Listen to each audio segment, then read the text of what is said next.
Yeah, and how long have you got for that hook? Like, yeah, I think you mentioned a stat as well, didn't you, about that? How long have you got?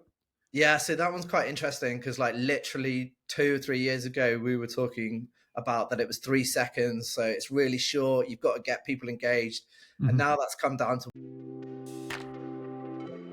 Welcome to the Real eCommerce podcast, your go-to for straight talk and smart tips from the world of online retail.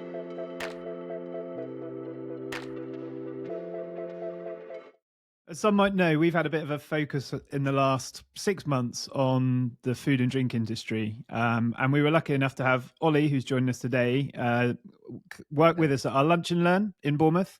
And he presented some really interesting things related to Meta, your social media advertising, the food and drink industry, and how perhaps Meta is changing, and some logic around how you can dynamically change your advertising now to attract customers that you can kind of keep in a bit of a keep net, and they become easier for you to market to. So I think the first part really was when we looked at your presentation, you drilled it down to there being like an addressable market who are interested in a certain cohort of like an interest, like a topic. So ours was food and drink, and you started with a presentation to say that there's an addressable market of around 20 million people in the UK. How did you get to that figure? yeah, so just using Facebook's targeting, you can put in interest and then it will define the audience for you. So it was quite a broad audience. It was UK men and women Mm-hmm. aged 18 to 65 plus. Just literally put in food and drink as an interest, and it said that there was a possible audience of 20 million people to target an ad to. Okay, and so that means that the ad reach, that's the possibility of the total ad reach, right? Yeah, that's what the audience is that Facebook's identified as people who have shown an interest in food and drink topics. Mm-hmm. So that might be that they like a page related to it. There's some activity on their Facebook account relating to food and drink, but then that could also now be across like obviously Instagram and WhatsApp. Okay. um, that's what they say. Mm-hmm. Like what probably happens as well is that there's they track activity outside of Facebook, and there might be a little bit of a microphone spying as well. Yeah, I think we've all noticed that. There's that famous one about the cat food, isn't there, where they don't have a cat and they start talking about cat food, and Yeah, oh, they've got ad for cat food. yeah. Um, but presumably that could be any kind of engagement I've had with. I could engage with a previous food and drink brand. I could be talking about food and drink in my posts. I could have liked a post that contains an image of food and drink. It's intelligent enough to pick all of that sort of things up and then like understand what my habits and interests are, right? Yeah, it's super intelligent. Not only will it understand like what activity you've demonstrated with like food and drink, but also it'll understand your type of behavior. So like, are you a purchaser from an ad of food and drink? Are you an engager? Do you like comment on an ad? Do you share an ad? Do you watch videos like from beginning to end? So Mhm. it'll even understand your behavior and interaction with those ads and posts on Facebook and Instagram. Is there anything that detects when you take like a screenshot as well? Because like I'm forever taking screenshots of food recipes, rather than like trying to save it anywhere. I just take a screenshot of it. Is there some? Because the more I seem to do it, the more food recipes I seem to get. I don't think so for a screenshot. I might be Okay, wrong. I know certainly on Snapchat, if you took a screenshot, then the person would be notified that a screenshot had taken place, so you could okay, see a like level of activity. But I suppose with that, like if you're taking a screenshot, then you're staying on that ad, so it's treating you as a high engager because you're probably staying on there longer than like a normal interaction. yeah, So okay. I might think you're really engaging with that post serve you more. Is that why you see a lot of these posts now? They try and do like a spot the difference, or they try and do a like work out this problem or whatever. So you're like literally staring at it for ages, and then it makes it seem like it's a really engaging post. Yeah, 100%. So like anything that stops you like that scroll. Okay, So, you stopping that scroll, you're showing intent that you're interacting with that post. So okay, even if that's good you to know. might not do anything, like obviously the higher intent is that you actually I think it's like share, comment, and like are like the levels of engagement. But obviously, if Mhm. you've stopped, then that's also And like a yeah, dwell time, how long you actually stop yeah, for, right? Yeah. yeah, Okay. yeah, And then the second thing you pointed out was 83% of users, or on Instagram users, said that they discovered a new food brand using that platform, or food and beverage brand in 2024. That's massive, isn't it? yeah, Um, and I'm, I'm the same. I bought a cereal recently because of Facebook marketing. I've bought some ready-made meals to stop me buying so many Deliveroos. And yeah, so all of those things have come from some sort of marketing on social media.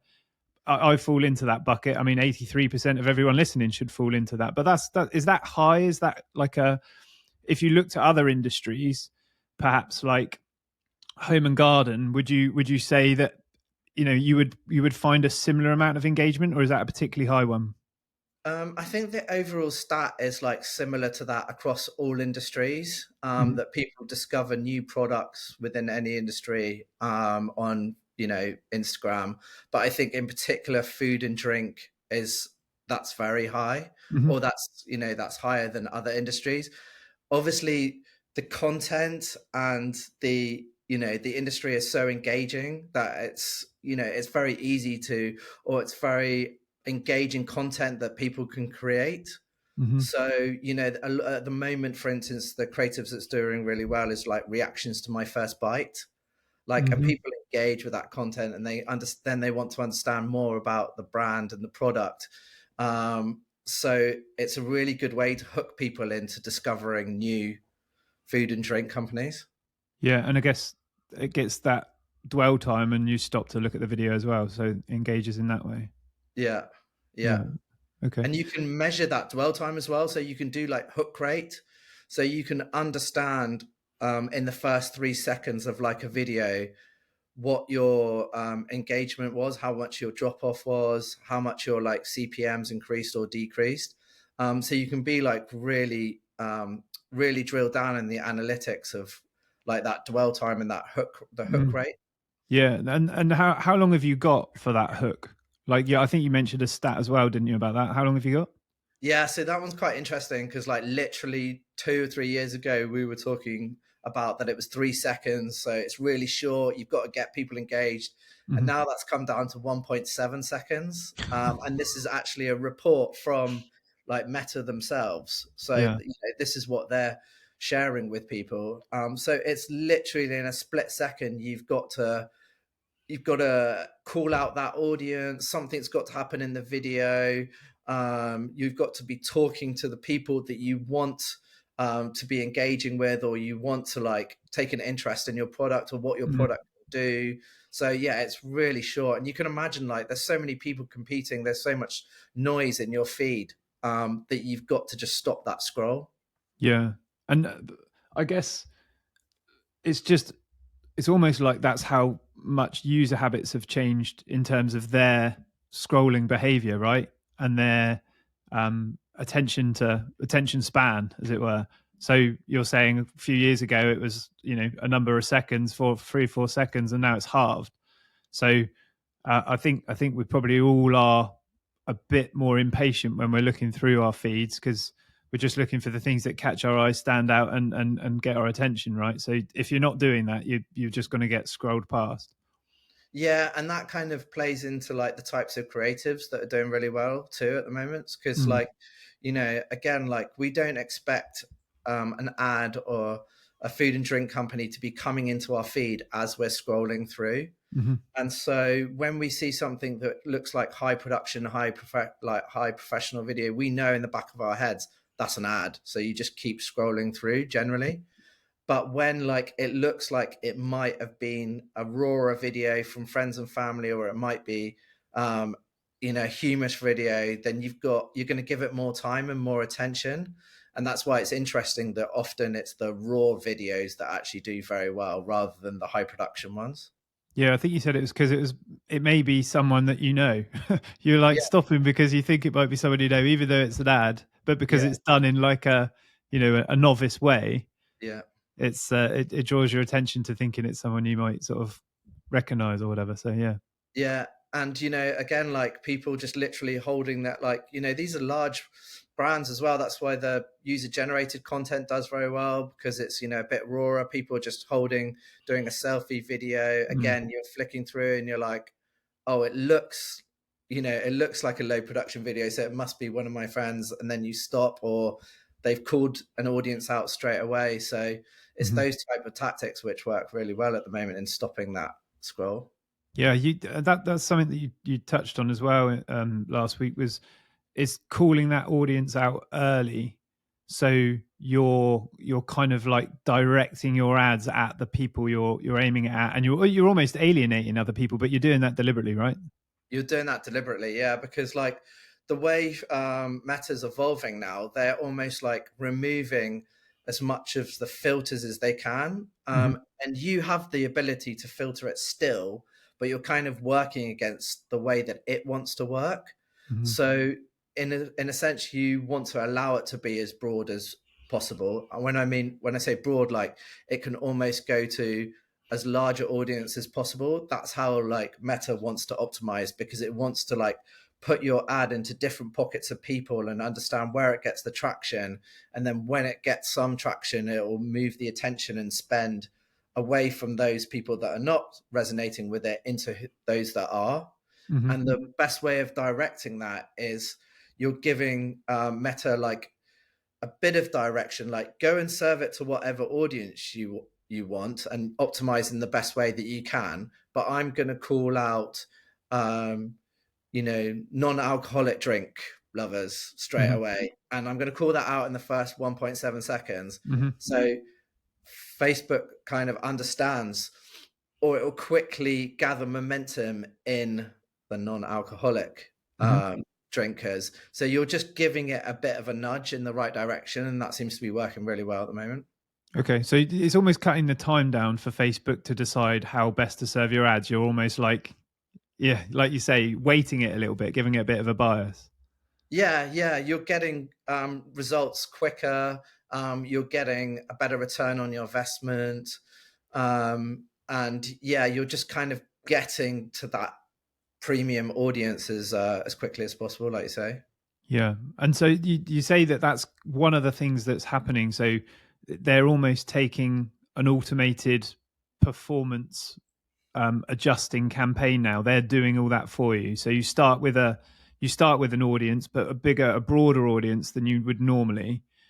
And then you obviously do the call out, which allows you to have a steer on where that um, automation goes, but then Facebook kind of takes over and does the real targeting from then. Yeah, it's kind of like the complete opposite to what worked about 5 years ago, where you would try and be as detailed and filtered as possible with your targeting. Like you do a lot of like audience research about people that might be interested in your product, even like potentially where they shopped, what they spent money on, where they traveled. You got really detailed about that, about that persona.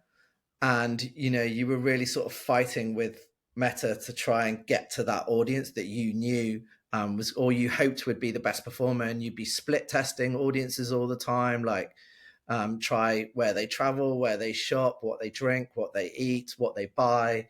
And you'd have multiple ads running against each other and understanding, like targeting different pockets of audiences. And that's completely changed now. So now you're just going a lot broader, allowing Facebook to do its own work and find the best audiences, and giving it sort of smaller nudges on the way. Okay.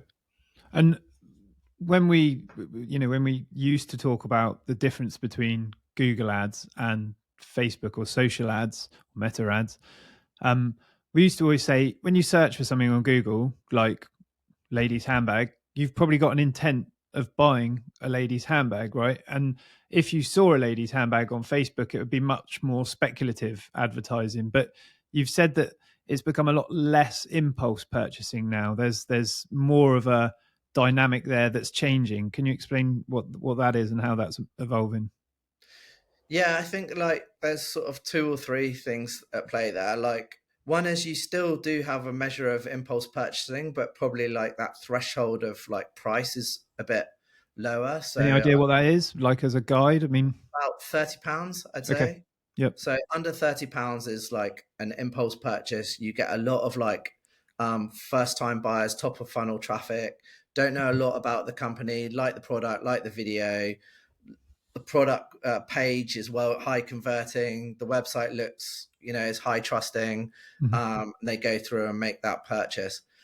After that, you start to get into a bit more of a considered purchase, and that's when you start to sort of have to do the retargeting, and like there's more ads and more funnel at play. Yeah. And then also I'd say like there's been a change in like behaviors in two ways. So one is like our parents have all bought something on Facebook a few years ago, and then it takes 60 days to arrive, then it breaks in 2 days. And they realized, it wasn't the greatest purchase. So there's been a lot more sort of like learnings there from there. Not Like, just parents. I've done it. I've bought a few Christmas gifts that I think, oh my God. oh, Yeah. I say it was broke for someone else, not even yourself. Yeah, exactly. Yeah. Yeah, so people have learned from that. So that kind of level of impulse purchasing has changed. And then also like just economically, like people are more considered over the last year or two about like what they're actually going to purchase. So they're not just coming in, chucking away, 30, 40, 50 quid. Mhm. They are actually considering like, is this going to arrive on time? Do I actually trust this company? Do I actually want this product? Like, is it better than another product? And then people are like making a lot more purchases on that second touch point. So they've seen a video, engaged in an ad, click through to the website, then they get retargeted and they're like, no, I do like this company. I do like what they do. I'm seeing testimonials. I'm seeing more positive reviews about it. I'm going to make that purchase now. So Mhm. that's changed, I think, as well in terms of buying behavior. It does seem a much longer game. Like before, you wouldn't see the same ad twice, really.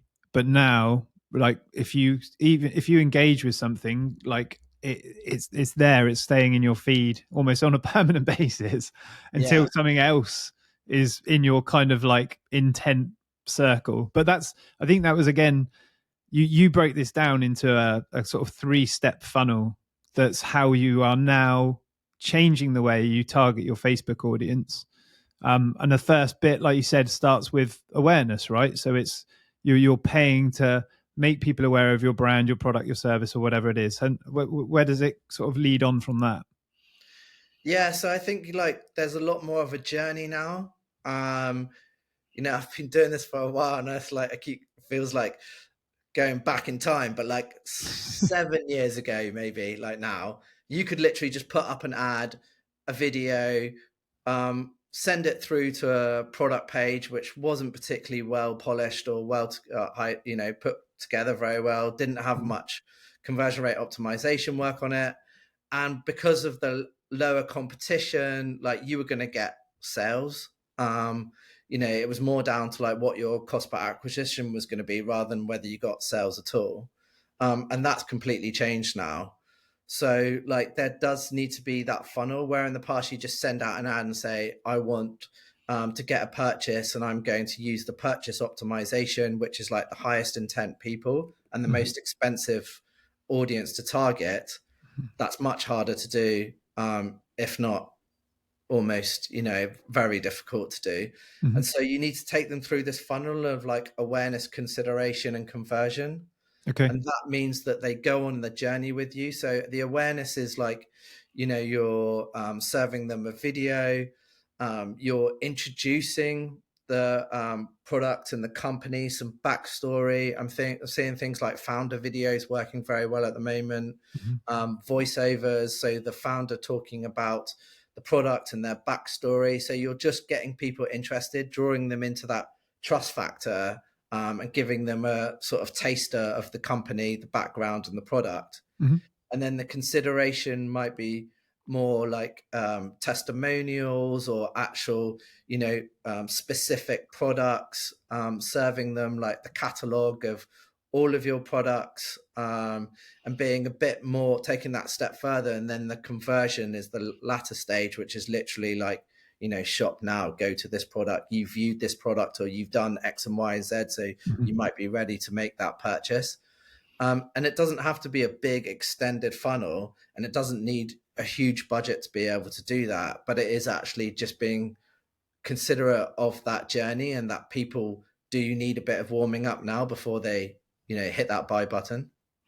And when we were talking last week, you mentioned that the aim of the game has changed, in that you want to build as many people in the kind of middle zone as you can. So rather than sort of send to many and a percentage will buy, part of your role now is actually to bring people within your audience group, and then you've got that audience group to market to at a slightly better rate in the future.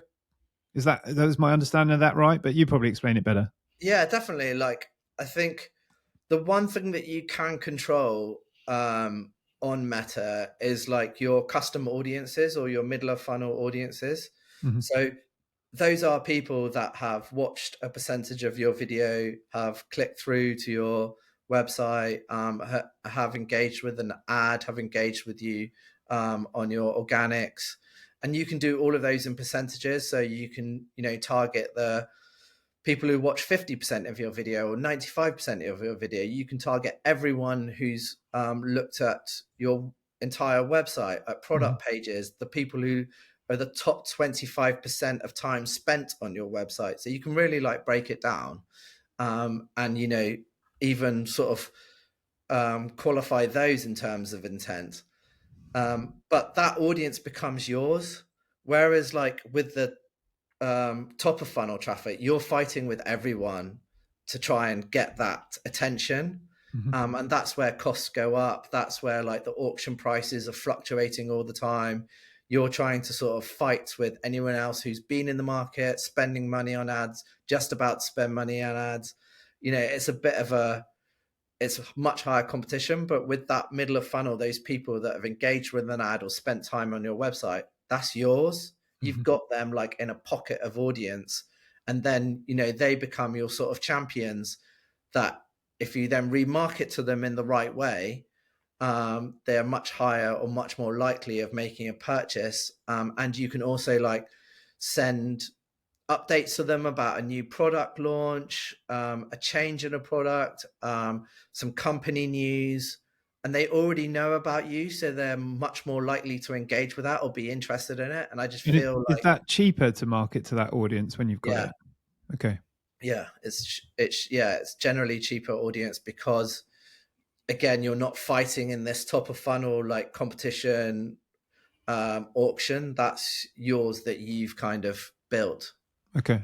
Because my example is when I've been looking at trainers recently, and I've seen a lot of unique brands, sort of, not the traditional Nikes, Adidas, and stuff like that, but some more independent brands being served ads. So I've been quite interested in looking at those. And I've noticed the ones that I've looked at, I'm then starting to be served different content about those particular brands. And some of the other brands that I've not looked at have kind of fallen by the wayside. So is that because I've dropped from awareness campaign into this middle bracket where I've got higher intent? Yeah. So if you're being served other parts of the other products or other different elements of the company that they offer, then yeah, you're being taken through that funnel.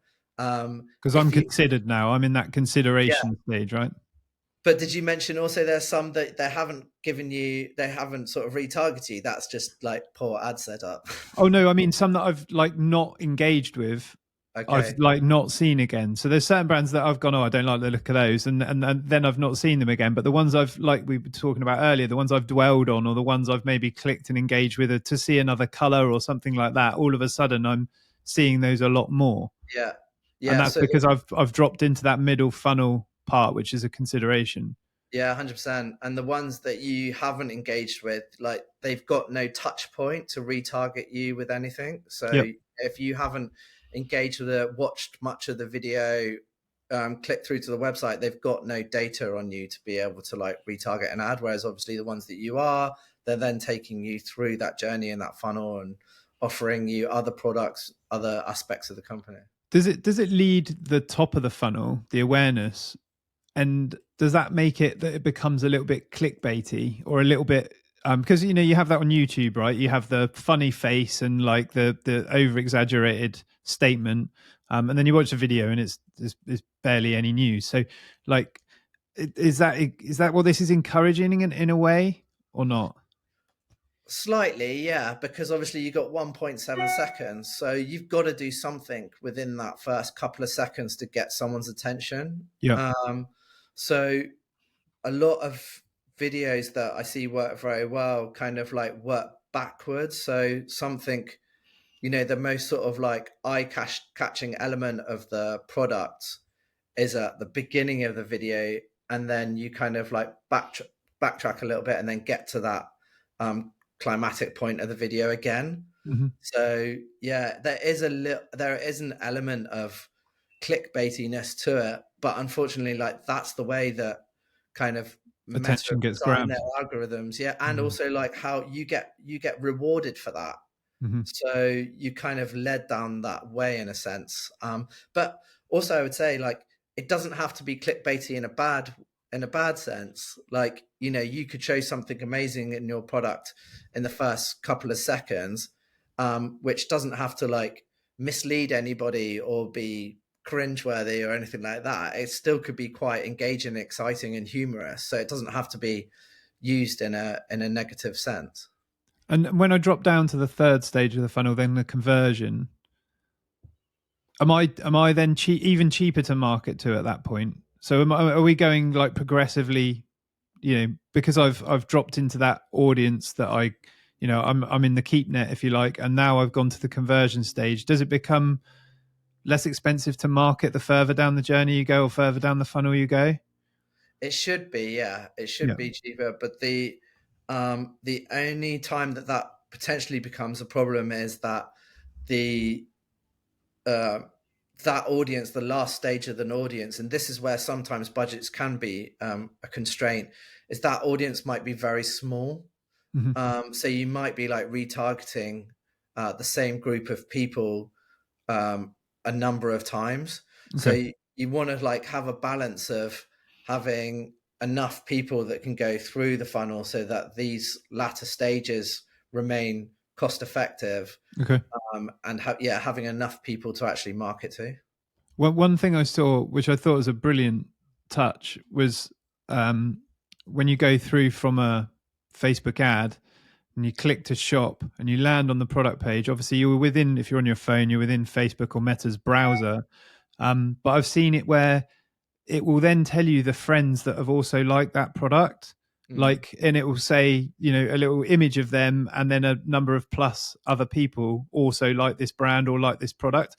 And because you're on the retailer site, I thought that was really clever that you feel like you're on their site, but your friends are being referenced as kind of ambassadors for you to purchase something. Is that within like some sort of retargeting or within some sort of Facebook ad control that does that? I believe it's just a plugin, if it's what I'm thinking it is, in terms of the actual on the product page of the website. Yeah. I believe that's a plugin, like a Shopify plugin. Okay. Because that was a pretty smart thing. I thought there's obviously referencing back to your friends list and out of your friends list who has purchased or liked that brand. Yeah, I mean that's how Netflix grew, was like the social proof, like network effect, whereby any film or anything that you watch got shared onto your socials, or you could even see on Netflix who had already signed up. That was a big part of their growth. Okay, great.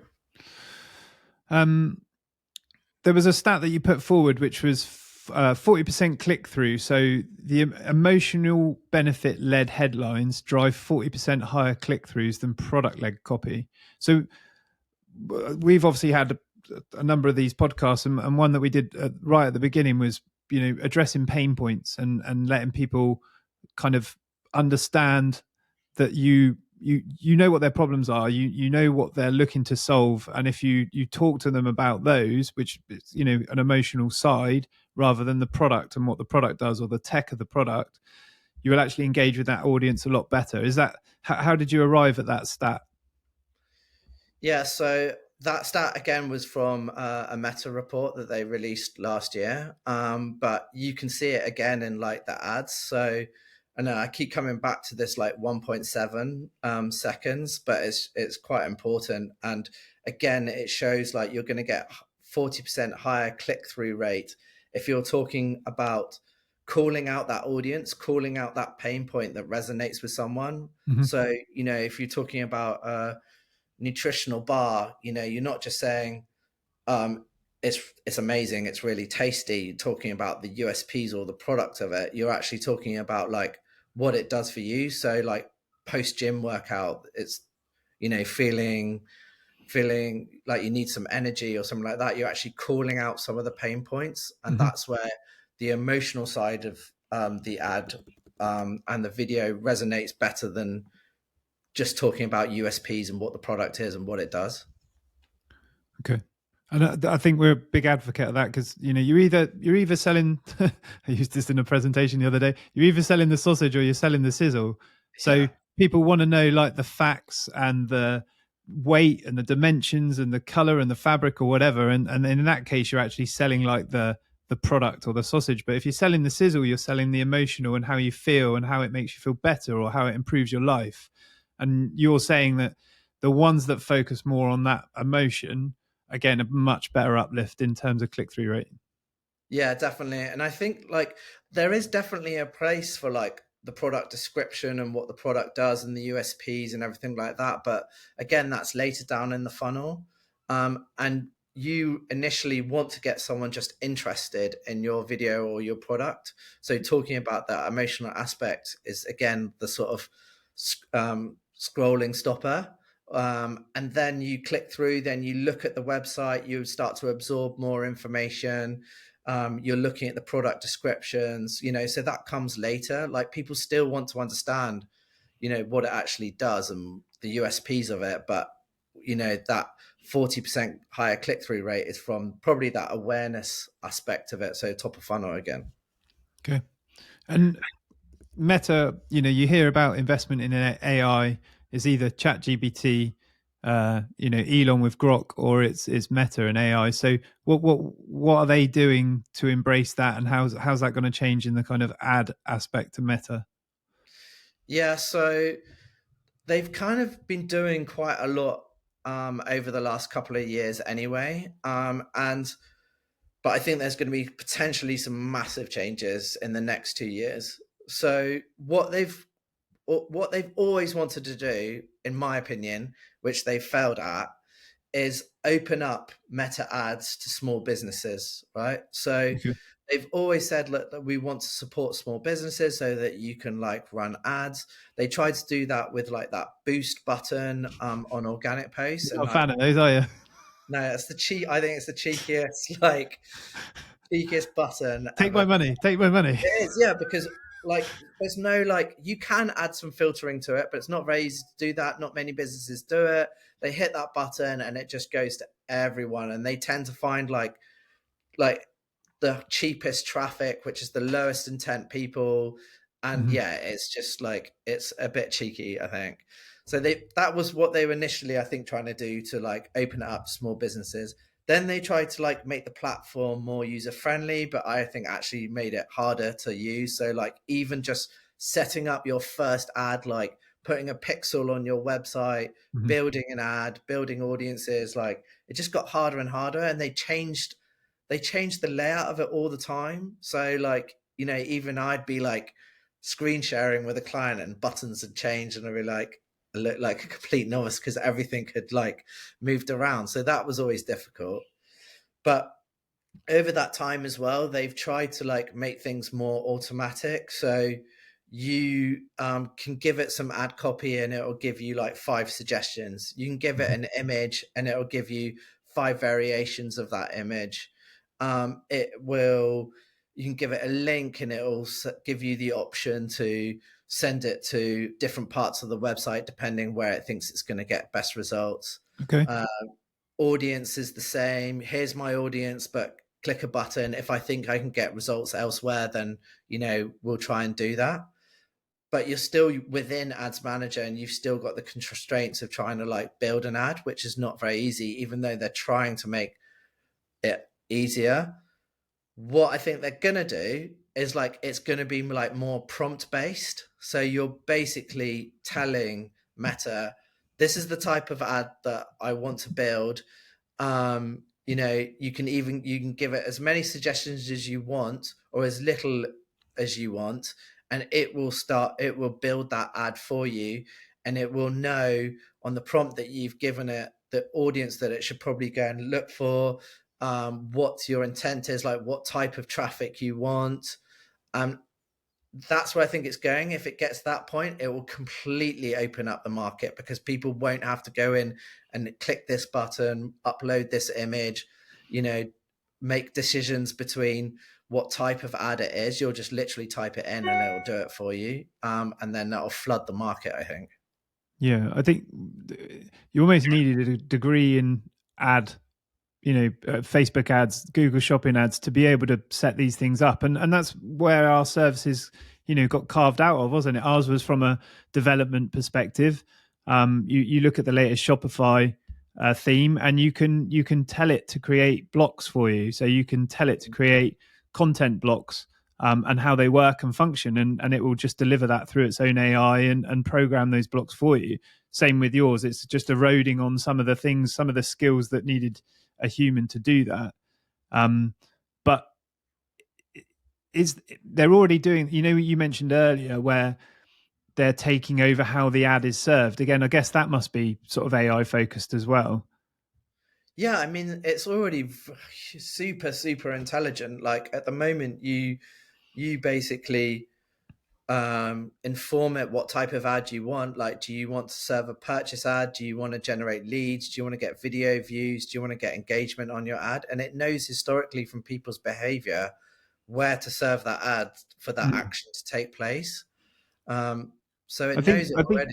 what you said a minute ago makes complete sense. That I can't really remember the last time I saw a small business advertised. Like it seems to have been a lot more bigger brands, or I know it's very easy for a small business to look like a bigger brand now with the way design's done, the way websites and products are made and everything else. So a lot smaller brands give off the perception that they're bigger, but I do think there is a lot of maybe service-based businesses that haven't got that exposure on Meta, and that's what's going to maybe change with what you said about the way AI is going to do that. It's going to allow smaller businesses to take advantage of that.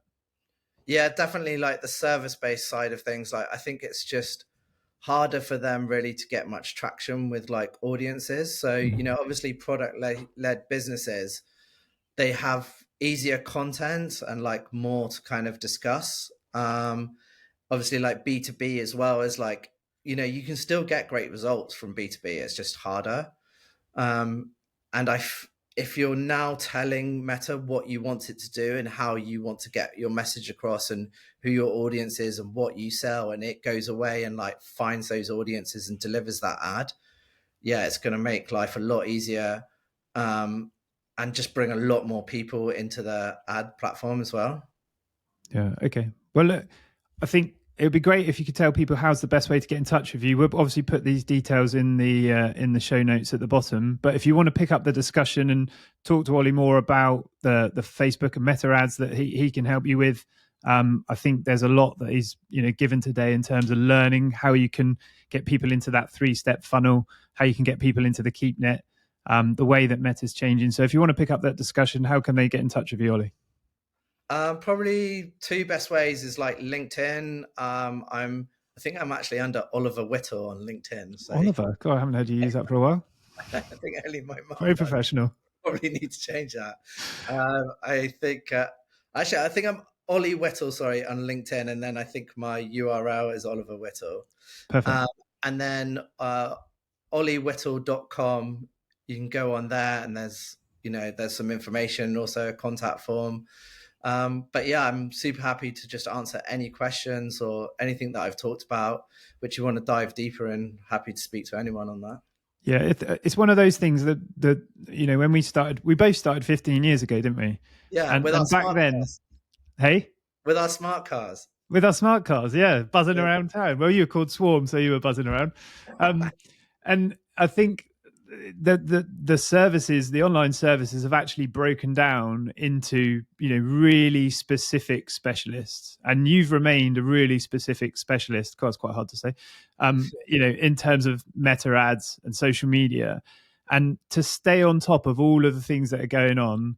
And much like us for e-commerce, you have to be dedicated to that one thing. So if you do want that really special advice, not just where things are going, I personally, I can't recommend anyone better than you. So yeah, Thanks. We always partner together on great stuff. So really enjoy working with you, and thanks so much for doing today. I really appreciate it. Yeah, no, I really enjoyed it. Thanks for having me on. Perfect. Follow the Real eCommerce podcast and visit realagency.co.uk for more e-commerce content like this.